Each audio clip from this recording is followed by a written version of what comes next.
Assalamualaikum warahmatullahi wabarakatuh. Apa kabar anak-anakku yang cantik-cantik dan yang ganteng-ganteng? Ketemu lagi dengan Pak Mahyudin, guru pendidikan agama Islam di SMP Negeri 11 Tangerang. Oh iya, sekarang kita akan mempelajari bab tentang sholat Jumat, tentang ketentuan-ketentuan sholat Jumat. Tapi sebelum kita mempelajari tentang sholat Jumat, kalian perhatikan gambar berikut ini.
Setelah kalian menyaksikan gambar yang Bapak tayangkan, apa yang ada di pikiran kalian?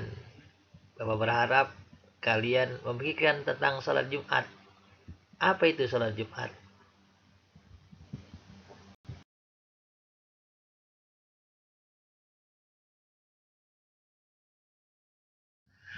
Sebelum kita atau kalian mempelajari tentang ketentuan sholat Jumat, alangkah baiknya kalian memperhatikan tujuan pembelajaran kita pada hari ini. Yang pertama, kalian harus mampu mengerti tentang sholat Jumat. Kalian harus mampu mengetahui orang muslim yang mana saja yang diwajibkan sholat Jumat dan yang tidak diwajibkan sholat Jumat. Kalian pun harus mampu mengetahui syarat sah sholat Jumat serta rukun sholat Jumat, dan mengetahui rukun khutbah Jumat, dan kalian mampu mengetahui perbuatan-perbuatan sunnah di hari Jumat, dan mengetahui hikmah sholat Jumat. Pengertian dan hukum sholat Jumat. Sholat Jumat adalah sholat 2 rakaat yang dilakukan pada waktu zuhur pada hari Jumat secara berjamaah. Sebelumnya didahului dengan 2 khutbah. Hukum melaksanakan sholat Jumat adalah fardu ain. Artinya wajib bagi setiap muslim laki-laki yang memenuhi syarat wajibnya sholat Jumat.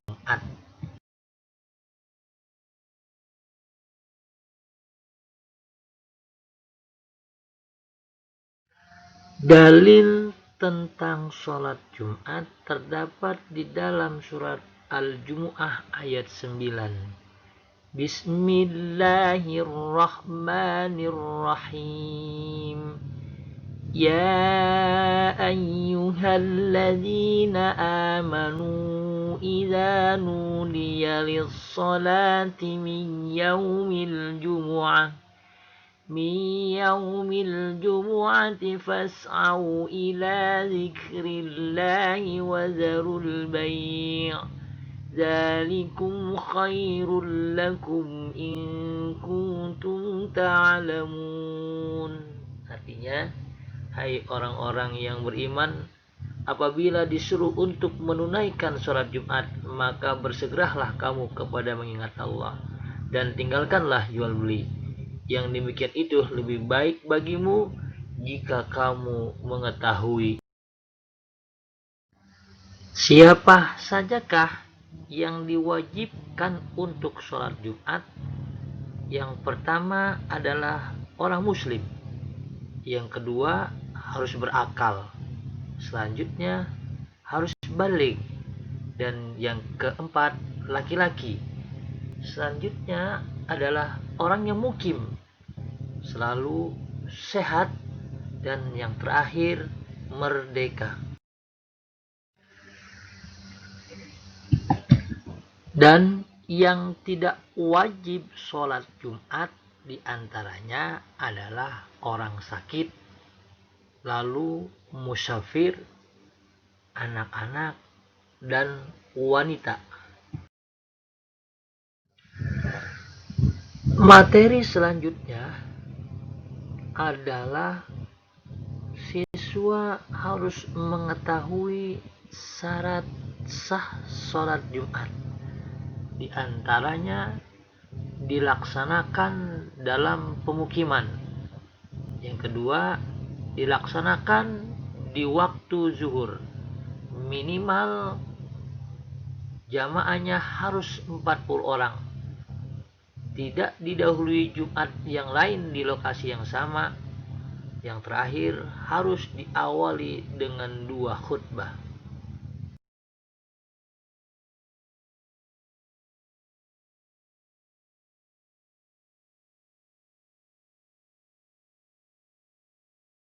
Anak-anakku sekalian, agar seorang khotib sah dalam khutbahnya, maka dia harus mengetahui rukunnya.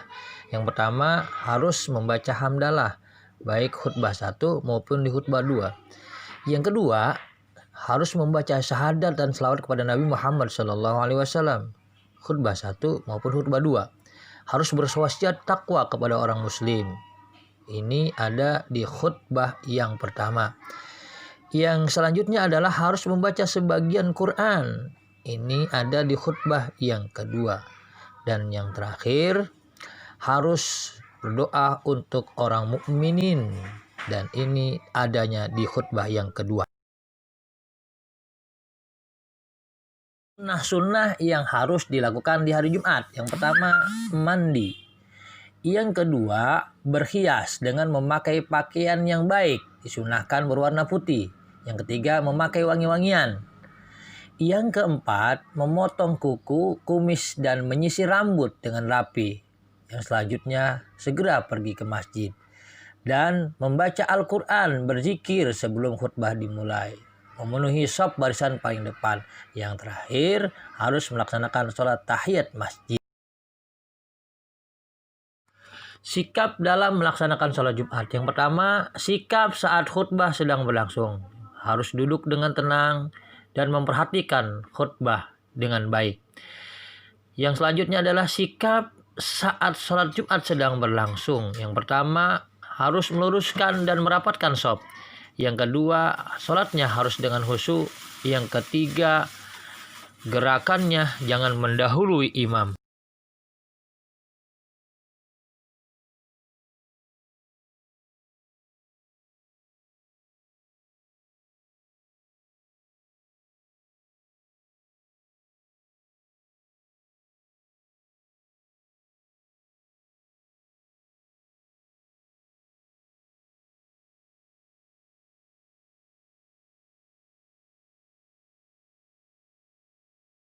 Anak-anakku sekalian, hikmah yang dapat kita ambil dalam pelaksanaan sholat Jumat adalah yang pertama, melatih disiplin dan menghargai waktu.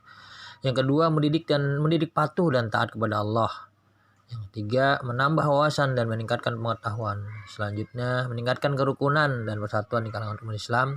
Yang terakhir, sebagai sarana komunikasi di antara orang Islam.